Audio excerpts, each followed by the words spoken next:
Hey everybody, welcome. It's Karen Lanoux here from No Limits Businesswoman. And today we're going to talk about how to stay positive when surrounded by negative Nellies and Neds. Interestingly enough, I was just thinking about this. This is actually one of the very first teleseminars I did years ago, probably 10 years ago. So you know what? This is a common topic. This is a really hard thing for people to kind of deal with, is how do you, again, deal with negative people in your life, whether they're at work or they're in your family or they're your partner, and the ones that are closest to you. So how do you deal with that? So I'm going to talk about that today. Just to let you know, my name is Karen. I don't know if I think I said this already, but my name is Karen Lanoux, and I'm from the No Limits Businesswoman, so nolimitsbusinesswoman.com, and I help women in business to get clarity, get more confidence, and take quantum leaps in their professional life and their personal life as well. And we do this by actually eliminating procrastination, overwhelm, self-sabotage, and the imposter syndrome. And so it's just an amazing thing that we can do to actually clear this stuff out, so you don't have to deal with it. You don't need to stay stuck. So before I get into my into talking about what do you do around negative Nellies and around negative people, I just actually want to share something with you. I just released my newest journal. This is the 3rd edition, and it's called A Year of Wow. And I'm sorry, I know on Facebook, for the Facebook Lives, this is backwards, but it says A Year of Wow. And there's nothing I can do that I know of actually with my phone and actually to switch this around. So my apologies in advance. But A Year of Wow. And this is a daily journal that actually helps you to stay organized in your professional life, but also helps you to stay focused with your thoughts. And that is a huge thing. And what happens is when you start to do this, when you start to use this kind of tool, it's not your just regular everyday journal. This I actually walk you through the whole QC3 method, which is a powerful process for actually getting unstuck. So if you're interested in it, go and get it. It is go to nolimitsbusinesswoman.com/year of wow. Now, sometimes I'm having problems with that link, but I'm going to actually put it down below in this post after today. But again, what has happened for people and for myself and for my clients is that when you use this, when you use a journal like this, it has amazing results in terms of actually just making sure that you are attracting exactly what you want in your life. All right, so let's just move forward. So, what happens, and I did this on purpose because, as we go into the Christmas season and on the holiday season, we're going to be seeing more people, more relatives, more people we don't necessarily surround ourselves with. And also, people get a little crazy with imbibing a little bit, let's just say. And so we get kind of thrust into these environments. We put ourselves in these environments that really can be quite uncomfortable. And so I'm going to talk about that. You can apply what I'm talking about today to those kinds of situations. But also in terms of, just everyday life, where you might be surrounded by people that are negative at work, or you might be surrounded by family members or even friends, really dear friends, who can be quite negative. Or just have a really sour look on life. Or again, it could be family members, it could be your partner, it could be your kids. So what do you do about that? Because what happens over time for us is that, and this has certainly happened in my previous lifetime, and I'm not saying incarnation, I'm saying in my previous life and with my ex-husband, is what happened is that it takes a toll. It takes a toll on our self-esteem. It takes a toll on our energy, because we're always combating this energy, this negative energy that's coming at us.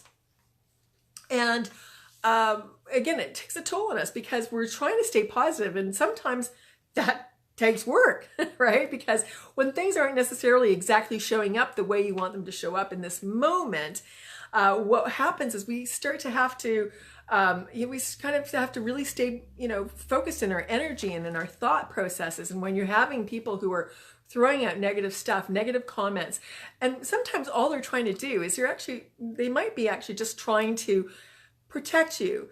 They're not necessarily trying to bring you down. They're actually just they're in their hearts. They're trying to do something good for you, right? They're trying to make sure you don't get your hopes up too high. They're actually wanting to kind of bring you down to the ground and ground you. So that is commendable. But however, is that if they're not feeling so great about themselves or their situation, then again, it has an impact on us. And so over time, again, we it's kind of like the worse it gets, the worse it gets. And it's just it can be this downward spiral. So again, it does take a lot of time. It does take a lot of energy.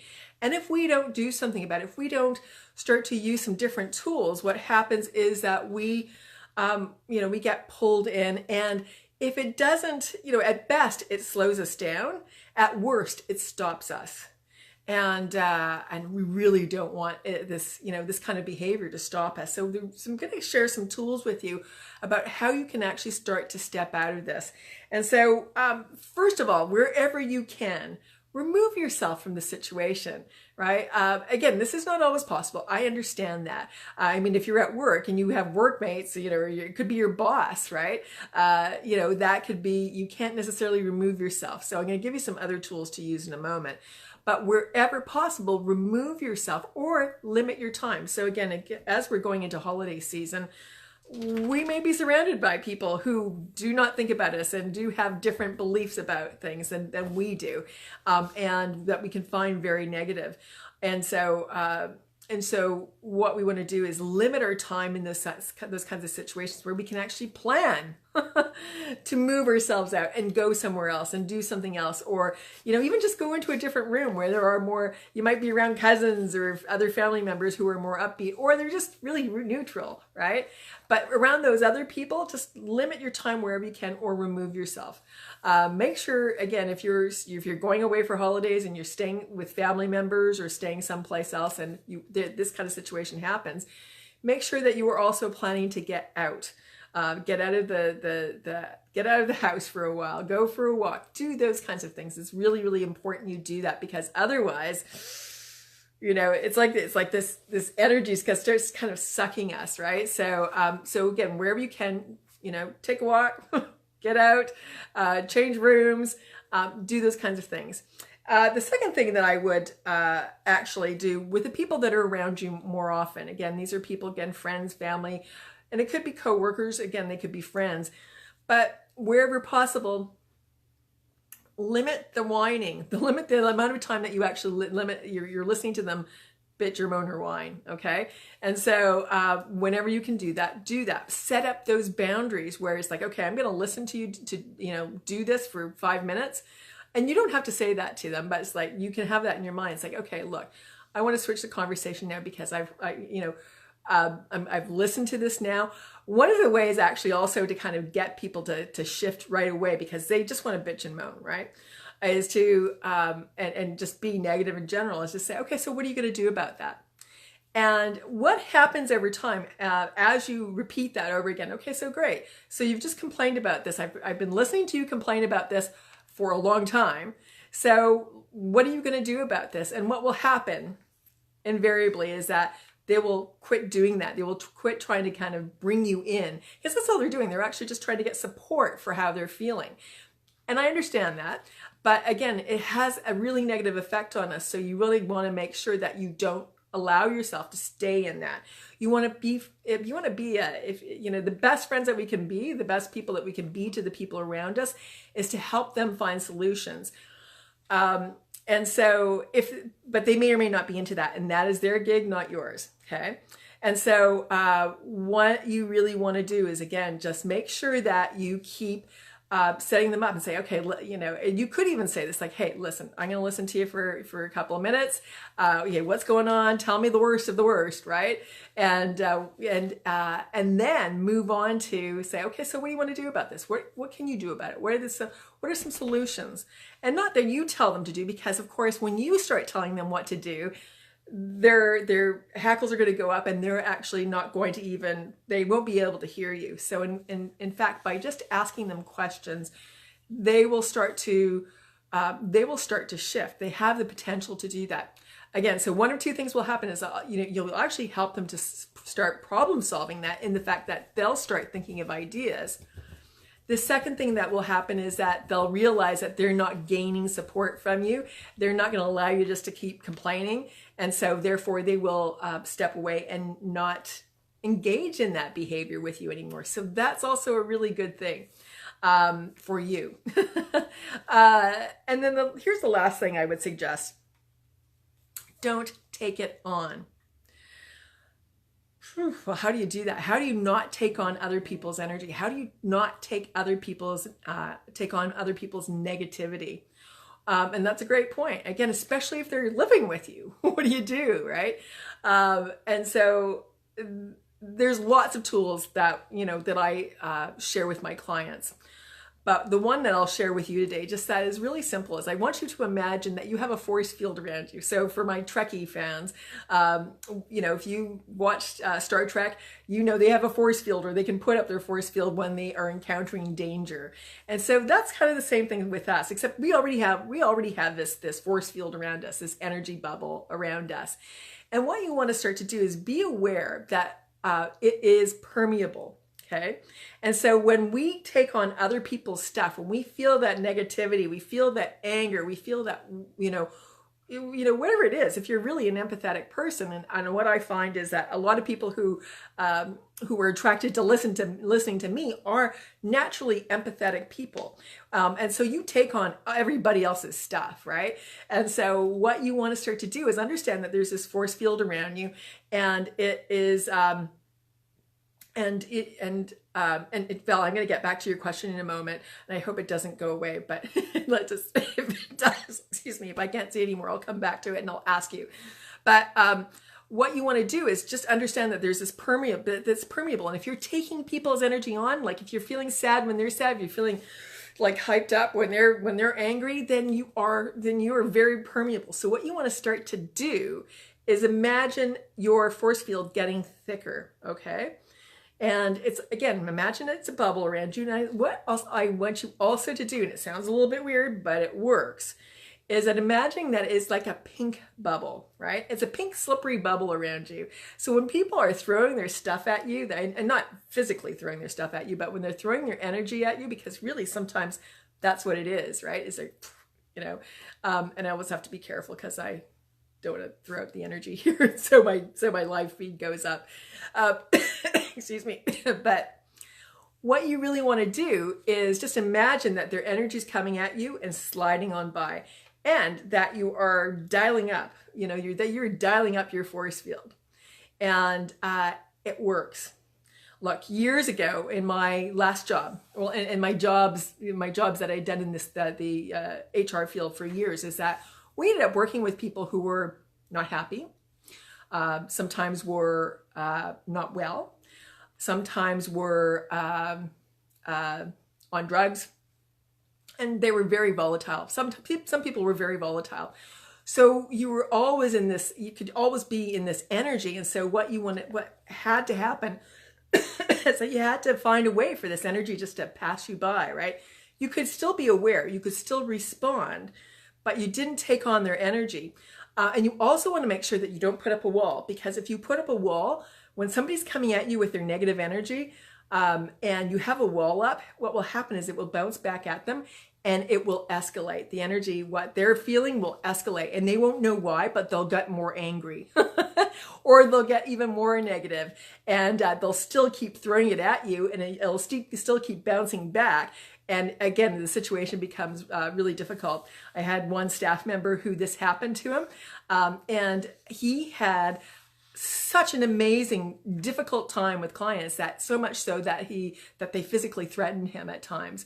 And it was because we had to actually teach him, don't have the wall up, put the bubble around you, a slippery bubble. And when he did that, things changed. So again, I know this this makes a huge difference. And so you want to start to implement this. So that's a really powerful tool that you can use. Again, like I say, I have lots of different tools, but this is one to start with. Val, you just said, when my husband starts to complain about work, I ask him, what will you do? And then he stops because he realizes he can be in control of the situation. And it's absolutely true. But so often we kind of actually like sometimes to play victims, right? And what that does is it keeps us stuck. And that's really what we don't want to do that. We do not want to stay stuck. So I would leave that with you. Again, what I'll do is just reiterate them, and I've got them on my paper here today, my handy dandy trusty paper. One, remove yourself from the situation if you can, or limit the amount of time that you are around people wherever you can that are negative. Okay. And again, especially in holiday season, this is a really good thing to do. Next, if you are around people who are negative, then limit your time as to how long you'll listen to them kind of complain and be negative, and then ask them what they're going to do about it, just like Val did with her husband. So yes, you want to actually just step back and just flip it and say, okay, so great. So now what are you going to do? And I've done this with my friends too. And what happens sometimes, and I'll tell you this, is that some people will fall away. I always say this, when you start setting your boundaries, people will fall in, which means that they'll kind of start to take on your more positive energy, or they will fall away because you're not playing with them in their negative energy. Okay. And then the last thing you want to do is, again, don't take it on. So, again, just realize that you have this force field around you, dial it up. Imagine it's pink and slippery, and it just, any energy, any negative stuff that's coming at you, you do not need to take on. You can still be aware of it, especially for, again, us empathic people. We kind of get worried. Well, it's like, well, I can't, then I won't have as much empathy. I won't be able to help them in the way that I want to help them. And that's not true at all. It just actually allows you to be in awareness, but not feeling it. And that's so crucial for you in your energy, because really that's what you want to do. You want to protect yourself from this. So if you have any questions or comments, and please, for those of you who are here watching right now, post any more comments or anything that you have. And for those of you who are listening after, love, comment or post down below, and feel free to share this as well. Because again, at Christmas time and, in this holiday season, this can help a lot of people. I was actually even brought on TV one time to talk about this. So it can be a really positive thing to do. So I'm just gonna, I've got notes here. So I just want to tell you, so next week I will not be doing a live. I want to wish you happy holidays. But I will be back on the 31st, and I believe I'll probably be back at this time frame as well. But in that call, we're going to be talking about the 2019 kickoff and how to increase productivity, purpose, and your pocketbook in the next year. So how cool is that? Okay, so I will be back here on the 31st, and again, I'm just going to take next week off, and it's too bad because I'm going to miss you guys. That's all there is to it. I'm just going to miss you. But I'm around. Come on to the Facebook group, and I want you to come over. If you're a woman in business, come on over to my No Limits Businesswoman group. It's a private group, and love to have you. We have over 500 women in there now. And it would be lovely to have you join us too, because I'm always there, always sharing stuff daily, or pretty much daily. Now, I also just want to let you know that it is coming down to the end of the year. I have one more spot in my group, and the number of stop. I have one more spot in my group, and time is running out this week in terms of me being able to talk to you. So if you are really interested and you get kind of excited about the thought of making 2019 an entirely different year, then come on in, let's have a chat. Go to nolimitsbusinesswoman.com/talk and let's chat. You can still get in at the 2019 rates or 2018 rates. And again, but my time frame that I'm going to be able to talk to you is shrinking. So let's do this. Again, if you kind of get excited, if you've been excited about this, this is the time to change things, then let's talk. Again, it's it's nolimitsbusinesswoman.com/talk. Val just said she's left some notes here. She goes, it's tiring to be the savior. Yes, it is. It is tiring to be the savior, and nobody actually made you savior, right? You can help people, but you're not the savior. We're all our own saviors. And Val says also, I have the tendency to want to save the world, but I am working on it. Yes, you are, because you and I, we're working together. All right, cool. Happy holidays, everybody. I just am so excited for this time of season. I'm excited because there's no snow outside, and I know for some of you that's like sacrilege. But I'm happy about no snow. To me, I'm excited because it's a season of lights, and the days are going to start getting longer, and that excites me a lot. So I will see you in 2 weeks. If you're coming to the group, then I'll see you before that. And have happy holidays. And just ask yourself, are you ready to live a no limits life? I sure hope so. All right, take care.